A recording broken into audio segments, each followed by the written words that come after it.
ರಾಜ್ಯ ಬಿಜೆಪಿಯ ಅಧ್ಯಕ್ಷರು ವಿಜೇಂದ್ರ ಅವರು ಕೋಟ್ಯಾಂತರ ರೂಪಾಯಿಯನ್ನ ಅಂದಿನ ಅಲ್ಪಸಂಖ್ಯಾತ ಆಯೋಗ ಚೇರ್ಪರ್ಸನ್ ಯಾರಿದ್ದಾರೆ ಅನ್ವರ್ ಮಾನ್ಪಡಿ ಅವರಿಗೆ ಕೋಟ್ಯಾಂತರ ರೂಪಾಯಿ ಅವರು ಆಮಿಷ ಒಡ್ಡಿದ್ರು ಅಂತ ನಾನು ಹೇಳಿದೆ.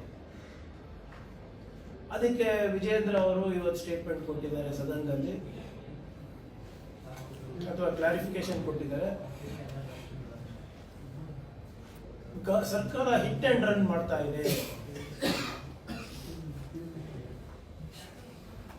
ಸರ್ಕಾರಕ್ಕೆ ಮಾಹಿತಿ ಇಲ್ಲದೆ ಮಾತನಾಡ್ತಾ ಇದ್ದಾರೆ, ಸಚಿವರು ಇಲ್ಲದ ಸಲ್ಲದ ಆರೋಪ ಮಾಡ್ತಾ ಇದ್ದಾರೆ, ನನ್ನ ಮೇಲೆ ಫಾಲ್ಸ್ ಅಲಿಗೇಷನ್ ಮಾಡ್ತಾ ಇದ್ದಾರೆ ಅಂತ ಹೇಳ.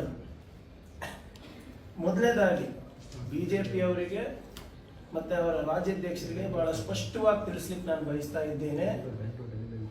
ಈ ಆರೋಪ ಕಾಂಗ್ರೆಸ್ನವರಾಗ್ಲಿ, ಕಾಂಗ್ರೆಸ್ಸಿನ ಮುಖ್ಯಮಂತ್ರಿಗಳಾಗ್ಲಿ, ಉಪಮುಖ್ಯಮಂತ್ರಿಗಳಾಗ್ಲಿ ಅಥವಾ ನಾನಾಗ್ಲಿ ಮಾಡಿಲ್ಲ.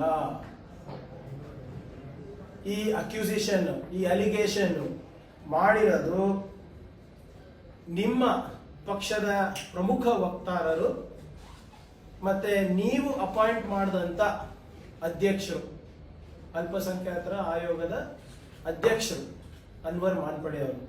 ಅವ್ರು ಯಾವ ಪಾರ್ಟಿದವರು? ಅವ್ರು ಕಾಂಗ್ರೆಸ್ನವರ? ಇಲ್ಲ, ರೂಲ್ ಪ್ರಕಾರ ಮಾಡಿಲ್ಲ ಅಂತ ವಿರೋಧ ಪಕ್ಷದ ನಾಯಕರು. It's already in public domain.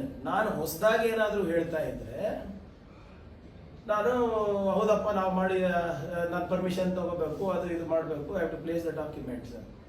I am merely quoting what is already in the press.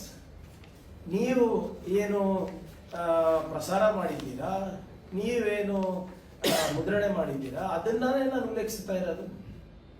ಅದು ಬಹುಶಃ ಅವರಿಗೆ ನೆನಪೋಗಿರ್ಬೇಕು, ಬಿಜೆಪಿ ಅವರಿಗೆ ಇಂಥ ಅಲಿಗೇಷನ್ ಆಗಿತ್ತು ಅಂತ. ನಾವು ಒಂದು 30 ಸೆಕೆಂಡ್ದು ಒಂದು 4 ವಿಡಿಯೋಗಳನ್ನು ತಮ್ಮ ಮುಂದೆ ಪ್ರಸ್ತಾಪ ಮಾಡ್ತೀವಿ. ಅದಾದ್ಮೇಲೆ ತಾವೇ ತೀರ್ಮಾನ ತಗೊಳ್ಳಿ. ಆಮೇಲೆ ಇದೆಲ್ಲಾನು ಕೂಡ ಯಾವುದೋ ಒಂದು ಯಾವುದು ಫೇಸ್ಬುಕ್ನಲ್ಲಿ ಹಾಕಿದ್ದು, ಅಥವಾ ಯಾರೋ ಒಬ್ಬ ಯೂಟ್ಯೂಬರ್ ಹಾಕಿದ್ದು, ಅಥವಾ ಯಾವುದೋ ಒಂದು ಮೊಬೈಲಲ್ಲಿ ಶೂಟಿಂಗ್ ಮಾಡಿರೋದಂತ ಅಲ್ಲ. ಪ್ರತಿಷ್ಠಿತ ಚಾನೆಲ್ಗಳಲ್ಲಿ ಬಂದಿರೋದು.